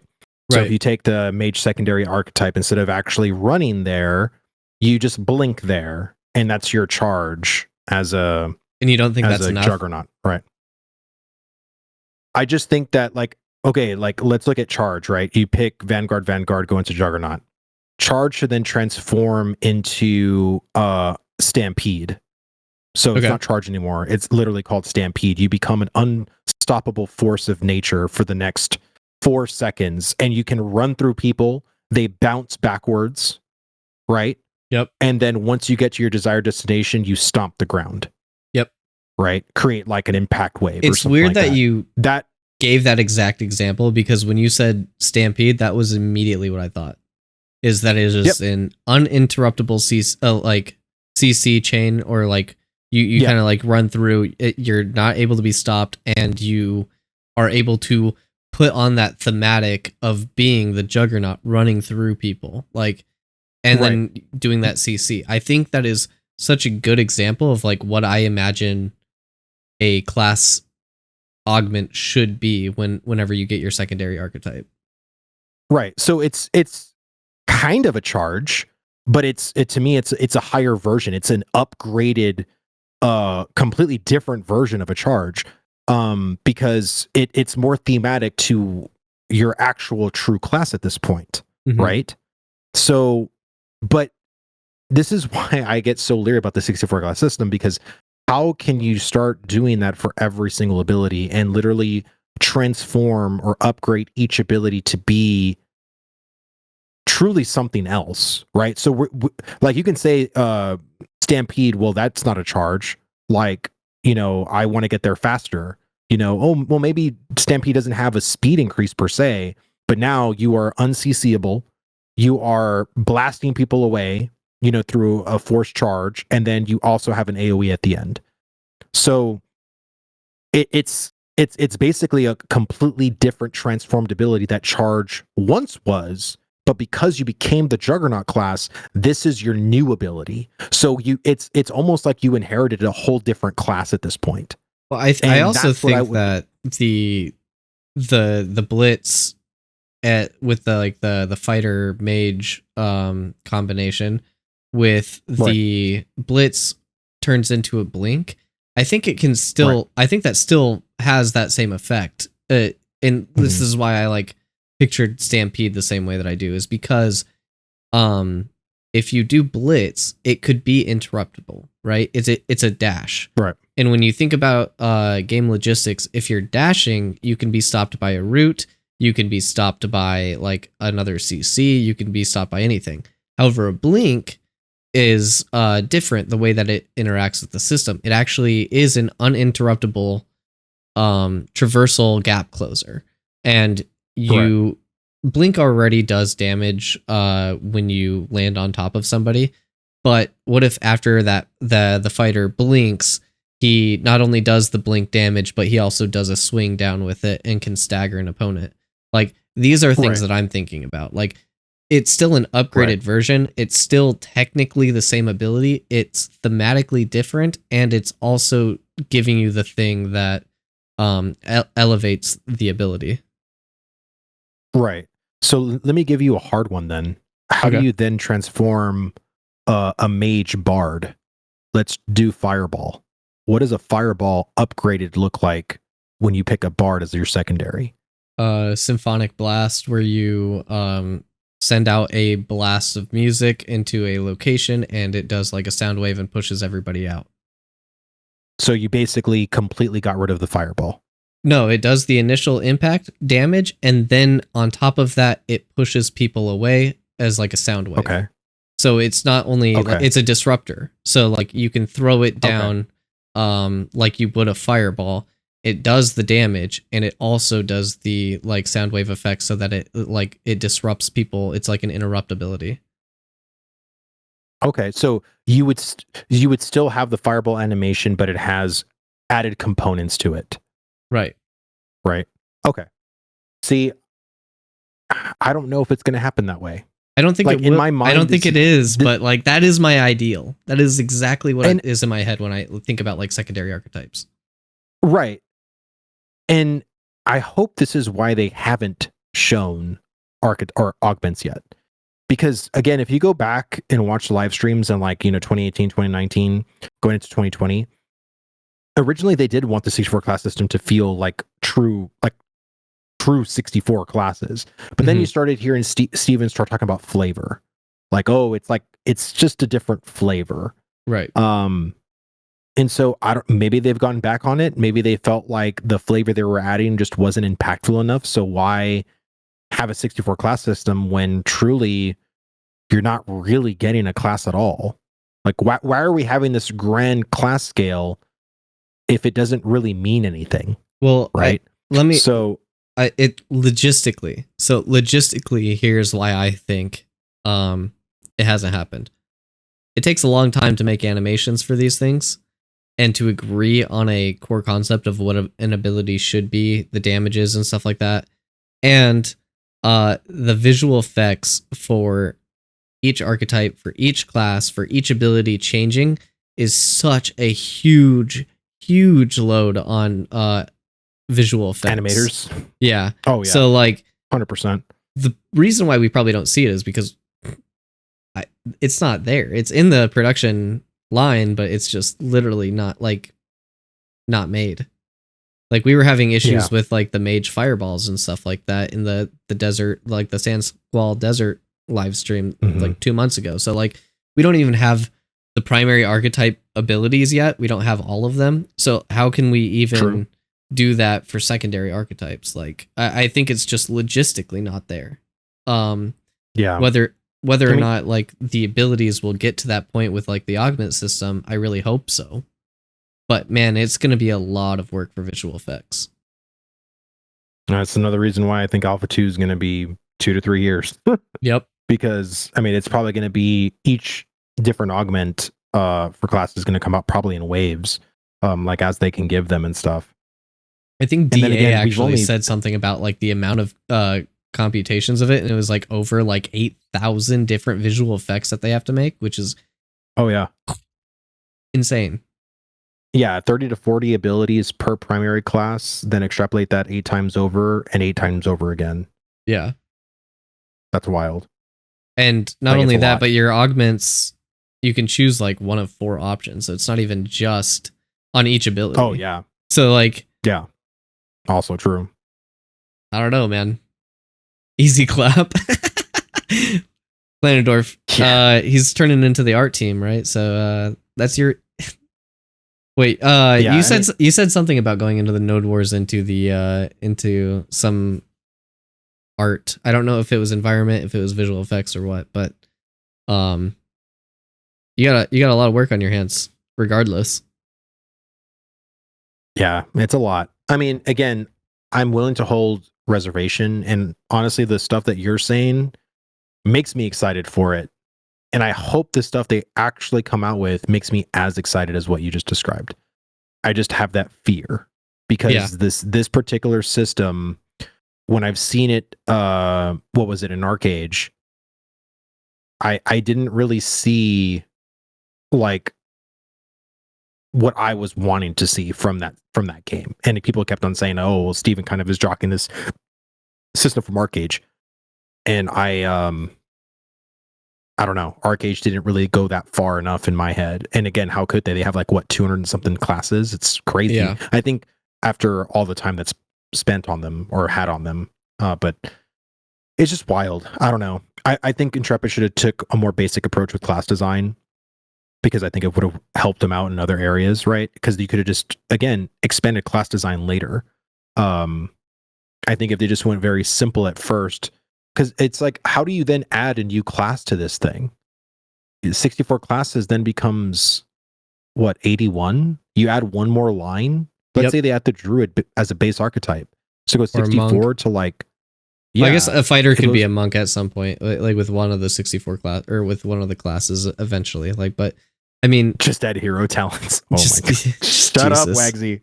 Don't ever say that again. Yeah, I know, but like it is a valid question. I do think it'd be like a huge expansion. I think people would love to try the new classes as they always do. So I mean, like, this is the one area of Ashes of Creation where I'm like, I have the highest expectations for, because it could be so good. It could be the best class system I've ever experienced. And because each of these things can provide different ways to do like compositions for like tournament, like PvP tournaments. Like I am so big into this like esports thing for Ashes of Creation.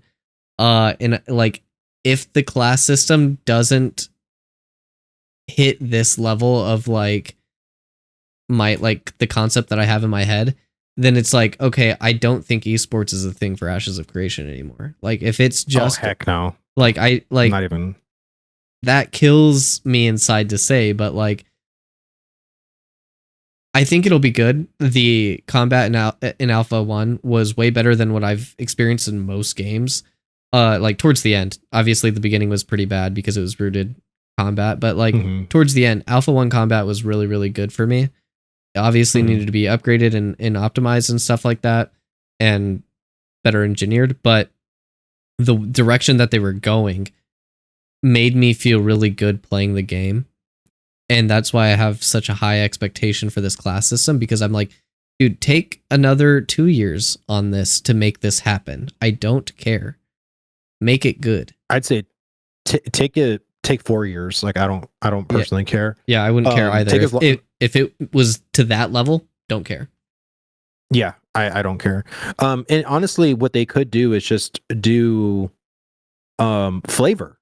And then Steven's like, hey, look, we're gonna do flavor, but our goal is to truly make these classes like independent, like fully fleshed out classes compared to primary archetypes. But that's gonna take time. So what we gave you guys was just like, you know, small changes to existing abilities, but this is what our goal is. And they say the stuff that we mentioned, right? Like a charge, when you're on a Juggernaut class, like that charge goes into Stampede and it radically changes the ability. You know, when you have a Fireball and a Mage and you go Bard, it goes into Symphonic Wave, and it's still like a musical fireball that then hits, and then you get distorted and you kind of are incapacitated for like 2 seconds, and you're just kind of like all over the place, like, oh, what do I do? You know, like stuff like that. Like if that was their long-term goal, but they need to put something out in the interim, I'm also fine with that too, because that could also be something to look forward to for expansions. I also think you hit on something pretty pivotal. God, this is such a catch-22 though. Like it could go either way, but like if I had Intrepid say something like, hey, we want to do something like this, not sure if we'll get there or not, but this is like the intended goal, and we have like an estimated time of like this per class or this per ability, then I'd be like, okay, I get you. But then I also see the other side of the community like, oh, scope creep. Like it's it's like such a catch-22. I think people would not mind this scope creep. Right. I really don't, because again, if they're going to delay the launch of Ashes to do it, then I can understand the people being pissed off. But again, if they were just to put in the flavor like they said they were, and they have all that done, but their goal over time through like major patches or expansions is to slowly transform like each of the 64 classes into actual classes. So when you go from your primary to your actual true class, it feels like a truly different experience than what you leveled with. Right? Like that's what their goal is. I honestly feel like people wouldn't mind. Because I think the former, which is the flavor, I think people are going to be vastly disappointed with that system. Yeah, I really do, because I know I will. But it's, again, like, because it's just class design is so important to me, like as a player, like it just is. Well, I think we've all heard this from Asmongold, is like combat is literally the most important part of an MMO or of a game in general. It's like the thing that you interact with the game the most. Unless you're like a crafter, and then you're hitting trees and hitting rocks and picking grass in game, not outside, because who has time for that? But like, yeah, that is probably like the crafting system and the combat system are probably two of the most sought after systems. And yeah, Ashes is kind of like lacking in the PvE department too, and we haven't seen anything from that either. So it's like, I don't know, like there are some big concerns, but also like big like hopes when it comes to like these types of systems as well. And I feel pretty okay with what I've seen and heard for crafting. I think the crafting people are really happy with what they're seeing and what they're hearing. So I really hope that all works out as well. Yeah. I mean, it's, people mentioned in chat is that Steven want to extend too much. Well, I don't want Steven to extend like, past what I think the initial foundational system of the game is going to release with, right? But I guess like, again, it's coming out with something initially that can then transform into something different later. Like, I'm fine with that. I don't mind playing with flavor to know I will get something better later. But if all I get is flavor and Intrepid's like, all right, well, that's our classes, guys, it'll never change. Then it's something that I think is going to be disappointing, but I hope it's at least enough to keep me like truly invested in the game. Because I really, and again, it's not saying that I'm going to quit or I'm not going to be compelled to play. But no, I'm going to play the shit out of it regardless, whether I'm disappointed or not. I just know how important it is to me. So, and because of how passionate and how excited I am for this game, like that's the one area where I've always been very critical on. Like I've never understood why Steven wanted to do a 64 class system. And so it's just, I figured that would have been the one area they could have gone at least pretty basic with, and just, hey, we're going to have like 10 classes at the start. Each class has like 2 specializations and that's it. You know what I mean? And, and those specializations have very much unique identity. There's a lot of talent trees, like, the way everybody wants to have them. And that way it allows for expansions. It allows for the class system to actually expand in a way that is both good towards the player, but also good towards the developer. I think it's going to be a nightmare trying to add an additional primary archetype down the road. That's where I see issues with this, because again, when I look at Arcage and it's like a meme, oh yeah, Arcage has like 256 classes. It's like, wait, what? Like, it just seems ridiculous. So is Ashes like in the span of like 5 to 10 years going to be that ridiculous in the sense of classes? I mean, like, I don't know. Look at League of Legends, dude. We got 165 champs. 10 years down the road, dude, having 216 classes seems pretty realistic to me. I mean, there's way more Yeah. abilities and stuff than you do have in like League of Legends and stuff, but you have like a lot of things to um you have a lot of things to like build upon and whatnot. And I do want to say to Peon in chat, who said 3 big ass dragons and a cyclops isn't for an alpha isn't too bad. And I do want to say that there was like a little baby tundra dragon that was sitting on like a little island that I fought as a mage by myself at like level 15.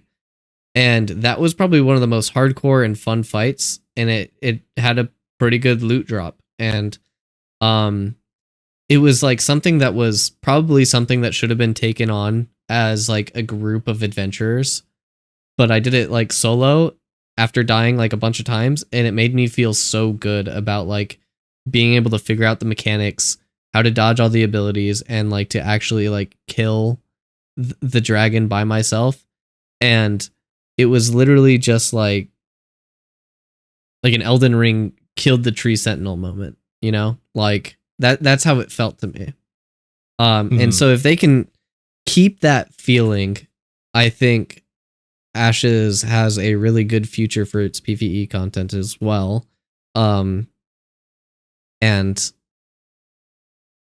yeah, so Peon knows exactly what I'm talking about. He says the little island. But yeah, like there's all these little things that just make players feel good, and I feel like the class system, crafting, and PvE, literally everything that makes up an MMO, are the key pivotal things that Intrepid has to focus on while building the world, and it's like an incredibly an incredibly hard task to do. But everything that they've shown and everything that I've experienced within Alpha 1, I am copium to the max, dude. Like, I mean, believe me, I am too. Like, I have faith in this game. It's just, again, there's the reason why I'm always nervous about this is because there's certain core principles and certain things that will not change. Yep. Right. And so, you know, that pillar could definitely be the 64 class system. Like in Steven's mind, it's perfect. Like he'll never change it. It is what it is. And so it's just, for me, it's a matter of accepting it. You know what I mean? And being like, okay, this is what he wants. Well, maybe for you his don't class have to design. because we're testing it in A2. So if we give that feedback and there is enough, you know, desire, want, and the ability on the dev side to actually change it, maybe you see change.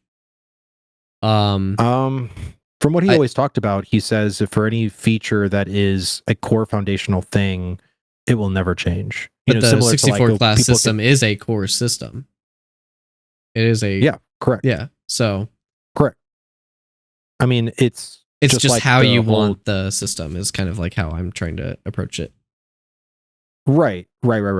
And I hope, and this is why I've always been curious, is how are they open to feedback regarding certain systems, right? Because of course we all know that PvE servers are out of the question, right? Well, let's look at the combat in Alpha 1. People originally said the combat was too floaty and it needed to be more rooted. So at the beginning of Alpha 1, the combat was rooted. No, less rooted. Well, no. At the beginning of Alpha 1, it was rooted. So then people were like, I don't like that. We want it less rooted. So exactly what you were saying there. And then they were like, well, you said you wanted one thing. Now you want the other. Well, we did both. Here, try both of these things out in Alpha 1. And then they got to the direction that they're going now, which is an infinitely better system. That is a core system that we gave feedback on that they changed twice. Yep. Like I said, I will give all the feedback. Like once I get all my augments, my classes, because and again, just seeing the rogue, seeing the ranger and the fighter as they are as primary archetypes, like I'm really excited. Like I think their abilities and how they move and stuff like that was really freaking good. And you know, I'm excited. It's just like I feel like the augment system is going to feel like a fluff system that just, like, why is it there? Like it doesn't do like hardly anything, you know? And so and again, they're going to be putting like what 8,000 different spells for what, for stuff that people honestly don't even care about. Then why even put in the work? So it's that's where I feel like, because we haven't seen anything, my mind goes in dangerous areas sometimes when it comes to like when I think of the augment system. So it's hard not to be like doomerism on some things just because you haven't seen it, right? Like sometimes you just have to be like, well, I'll know when I know, and then there's certain things for me where I'm like, God, I'm so hopeful for this thing. I want this thing to be good. And so maybe like my enthusiasm is probably too much, and I should probably lower expectations. I know that for like what I have for the 64 class system, but like at the same time, I'm still gonna play it regardless. Like I still loved the combat. I still love Intrepid and the design that they're going for the MMO. So like even if I don't get it, I'll be upset, but I won't be like giving up on the game by any means. Oh yeah, no. I mean, there's people, again, it's all about what you're passionate about. There's a lot of people that are as much as I am passionate about class design, dude, there's people that are super doomer about naval because we haven't really seen naval ships. And a lot of the circles that I've gone into, they're like, dude, if it's like Arcage, I'll be disappointed. Because it should be like Sea of Thieves. Yeah, people want Sea of Thieves. That's literally what I was about to say. And I'm like, bro, that game is made entirely for naval combat. Like that. Yeah. You want that to be a little subsection of Ashes of Creation is another person's entire game? Like that's crazy. But that's why they're passionate about it, because they want to live in the seas and they want that particular bit of gameplay to be at the highest quality possible. And so I treat the way those people look at naval is the way I kind of treat class design. Like I want it to be at the highest possible degree available, and possible for gamers. Mm-hmm. And so it's just hard because there's just so many, right? Like 64 classes is a lot to say. But if it was like, 10 with like 2 types each, that could have been more manageable from at least my feedback perspective, and also, of course, actually doing it from Intrepid's perspective. So I'll still be there. I'm going to be there day 1 of Alpha 2, giving my feedback on these classes, figuring out like what we can do to improve the base archetype experience, how it feels to hit level 25. And, again, I still advocate for them to do like a trial for selecting your second archetype to make your true class. And even if that's like you go into like an order hall of classes and so going one by one and just getting like a little preview of a couple of hey, if you pick me as Bard, as the secondary, this is how I can transform some of your base abilities.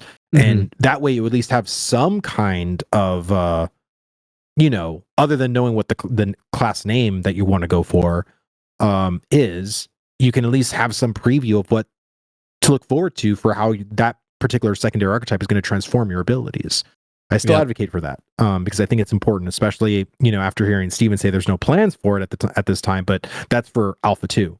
Hopefully, maybe there's something they can do for the launch of the game where you can have that. But I actually on that note, I had said on one of my like live stream like rewatches that I think that's something that we as content creators could do, and I would love to collaborate with you because I want to do all the classes with you, and we can go through each archetype and just be like, this is how this archetype plays, these are its skills, etc., so that when people want to go into the class or whatever, they'll have like some general idea. And I would love to collaborate with you on that. But I am going to be getting ready for Jamie's Tangents of Creation stream pretty much in a half hour.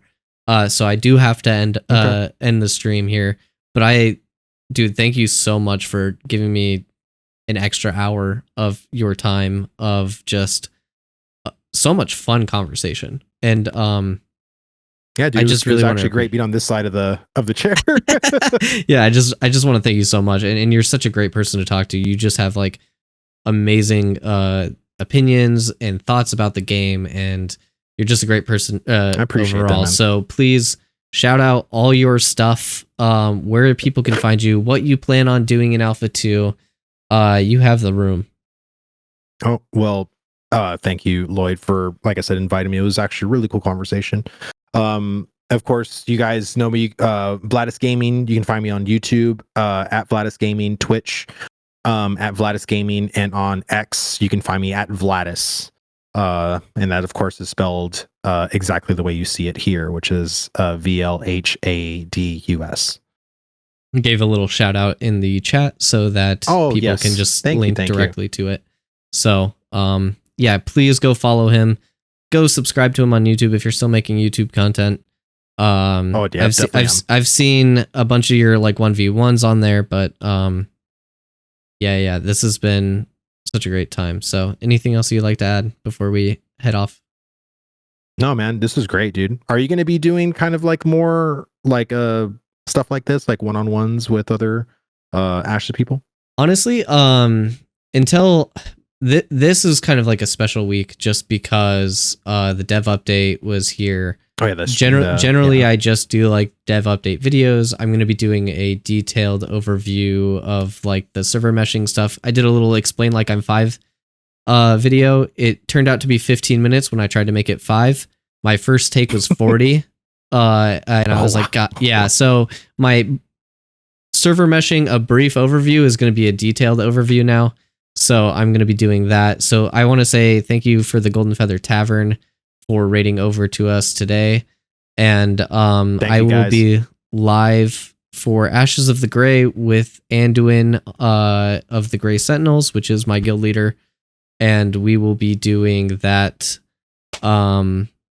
tomorrow at 5 p.m. PST, 8 p.m. Eastern. I'm looking for somebody else to raid, but I don't see anybody on. Do you have anybody that you'd like to raid or where we would like to raid? I am going to be on Jamie's stream in a half hour, so if you guys just want to go take a bathroom break, get some food, and then come back to Jamie's stream, you are more than welcome to. But I don't have anybody to raid over to. There's no one. All the big streamers are on. That's about it. That's it. Oh. Well, thank you guys for coming. I hope you all come again, and have a great day. And hopefully I'll see you soon. So, thank you, Vlhadus. Later, guys. See everybody.